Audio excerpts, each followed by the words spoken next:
introduce yourself for the audience at home. Hi everyone at home. I'm Jay Harrison G.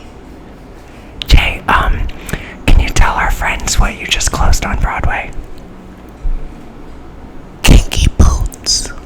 I saw the last performance and it was so lit. It was very lit. Honestly, I have never had that much fun in a theater before. It was a party. The energy was like ridiculous. Backstage, we were just pacing back and forth, like, hurry up, let's do this. We were sitting literally like Cyndi Lauper was literally right here, and like just everyone around us was like, this is Broadway. Yeah. And then like me in the middle of them, like, guys. It was a moment in history. Honestly though, how long have you been doing Kinky Boots? 4.5 years. Ooh. Yeah. 2.5 years on tour, and then like 2 years on and off Broadway. Oh my gosh. I know, crazy. Honestly, and I got so excited. And you're doing the first regional production, right? At the Muni. Come on, Muni. Yes, 11,000 people. That is insane. And someone said to me, imagine singing "Hold Me in Your Heart" under the stars in front of 11,000 people. No. And we're gonna eat pickles. Are we? Yeah. Seriously? Yeah, girl. I love pickles. Me too. Pride Month. Are you doing Broadway Bears? No, because I'll be in St. Louis. Did you do it last year? Year before last. Okay. Like, did you get shy? Like, you're like... Well, no, because I didn't really have to strip. Okay. I was a teacher. Oh. So I was like, yeah. I was like, yeah, all the ladies, take your bras off, tits out, yeah. Whoa. And I was Lady Liberty. One of these years, you know, when I get my body. No, your body's fine the way it is. You show it here off first. That's the thing about Broadway Bears. It's very inclusive. Yeah. It's not about having the like most snatched body. But like on that note, who's your favorite Broadway body? I don't know that Blaine Krause. She has been in the gym these days, and that body is Honey. built for the stage. That's what she's doing. Her workout built for the stage. Shout out. He was in Kinky, right? Yeah, and now he's in Cher. I know. I saw and I was like, come on. Do you believe in life after love? Yes. Also, Ramin. I don't know Ramin. Oh, I'm fired. Pickles. I don't have hands.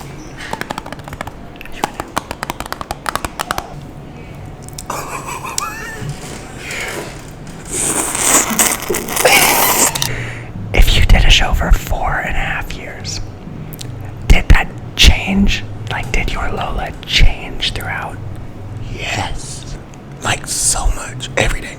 I loved finding new beats and new moments and playing. I had 7 Charlies alone on Broadway. On Broadway alone.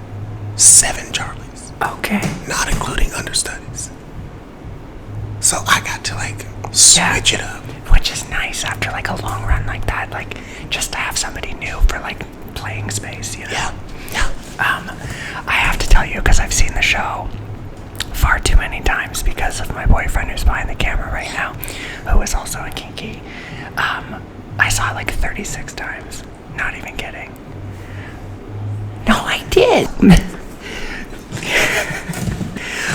One of my favorite moments, I was literally obsessed with during Land of Lola, after the scene work with on the like platform, and then you do like the leave expectations at the door, like literally obsessed with it. My best friend and my drag daughter, it's his favorite moment too. And he's like, it's not the show if you don't do it. So I can't do the show without doing it. Literally, I would look forward to that moment every time. It's like, okay, here it comes. Like, I love it. Just, yeah, there it is. That's my favorite moment. It was a ringtone of mine for a good while. I'm not even like, Jeff. I'm honored. Thank you.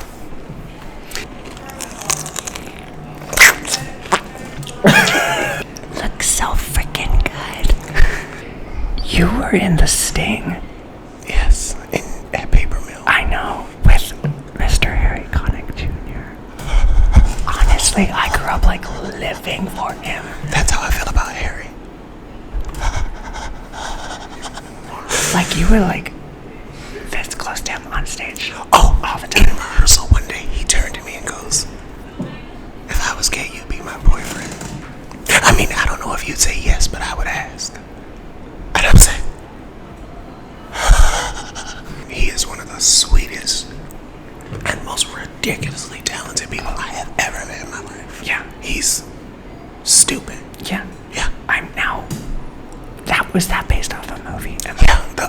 I think Robert Redford and Paul Newman did it in like 1977 and it won like Best Picture or whatever. Yeah. Okay. Yeah. Is that going any? Is that coming here for me to see it? Maybe. Oh.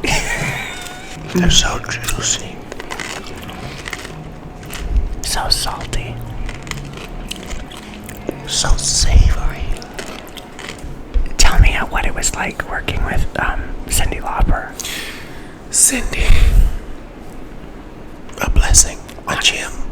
She is like, she knows what she wants, and she's very specific about it. I mean, she comes in, and when she gives you a note, there's no question what it is. She's like, no, this is what I need. What a man, what a man, what a man, what a man. Yes, what a man. Like, it's in your butt. That's where the pocket is. It's in your butt. That's what she told us in rehearsal. In your butt. The pocket, it's in your butt. And I mean, the pocket is in your... Can I get that on a t-shirt? The pocket, it's in your butt. The closing night party, like, she was like, just got off the stage after giving her speech, and then they're playing Girls Just Want to Have Fun, and I was like, this is a moment. This is a moment. I mean, yeah. And she's just like casually bouncing around the room. Just eating that slider. You know what I mean?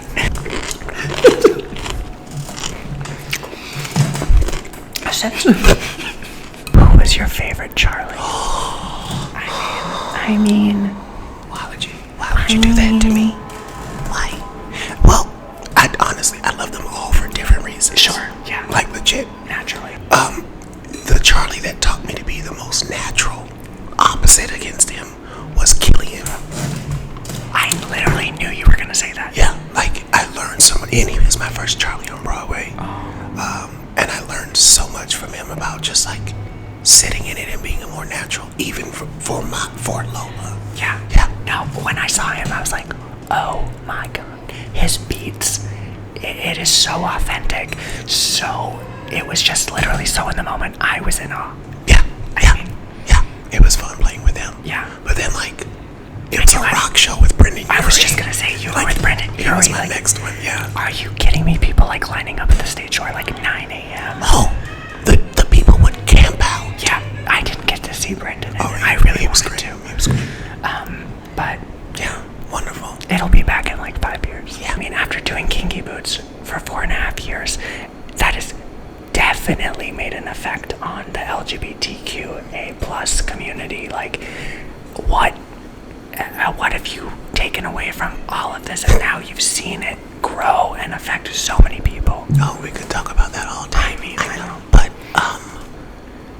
I think it's just made such a large change in the way I carry myself and present myself to the world, and I am trying my best to be a living example of what we want to see in the world, and just trying to encourage other people to be themselves. I found such confidence in my own skin, and to see other people acknowledge that and carry that in their own lives is so encouraging for me, because it encourages me to go further and do more, to be effective, to change lives. Yeah. Come on, changing the world. When you change your clothes. No, when you change your mind. When you change your mind, you change the world. When you change your mind and your clothes. Speaking of changing your clothes, Saturday night, on Broadway looks. Oh, my Saturday sleigh days. Baby, those, I mean, I have to say, where did you get that Brandy Cinderella dress? Are you effing kidding me? Amazon. No! And then I added the lace on the bottom and like embellished it. But I got the gown from Amazon. I saw that and I gagged. I literally gagged. And people would think I would just put that on and like take the picture and go. But I would fully go out and sign every time in drag. Like a stage door and fully. And people were like, gagging. Yeah, literally. I mean, like, Brandy Cinderella, come on. But it's funny because a lot of people thought I was Princess Tiana first. And I was like, dude, you did not notice the braids. This is Did you definitely not notice Brandy. the eyeshadow signature? I said, impossible. Why are you down there? Although I really love in Impossible, Brandy's like acting people. She's like, impossible, it's possible, impossible. Like, I don't know if I can do that. Impossible. Yeah, she's falling. Impossible. Like, is that right? Yeah. Now, I have my favorite, literally, my favorite moment in Brandy Cinderella is right before they sing Impossible. And she goes, baby, I don't think that's what your daddy wished for. And then she goes, I keep wishing and wishing, but nothing comes true. When Whitney says, everything starts with a wish, she tastes that. She tastes it. Everything starts with a wish. It slays me. It comes from such an honest place. I gag every time. Yeah. Everything starts with a wish. I have it on like 3 DVDs because I feel like I would lose it and then I'd have to order another one. And then I like lose it again and then you order another one. You can't find it anywhere now. You can find it on YouTube. But it's not on Netflix. It's not on Hulu. It's like nowhere. And I remember like being a kid and watching the behind the scenes ABC News special where she like goes in on the set and she's like, I want to start rehearsal already. Like I lived for it. Yeah. It's, I mean, that who choreographed that and it was direct choreographed, right? I don't know. Do you remember? It was that opening sequence where it's just the feet go by. Dancing. Backlog. Cakes. Backlog. Cakes. Lane. Maisie. Maisie. Okay, so before we go, will you do one more thing with me? Okay.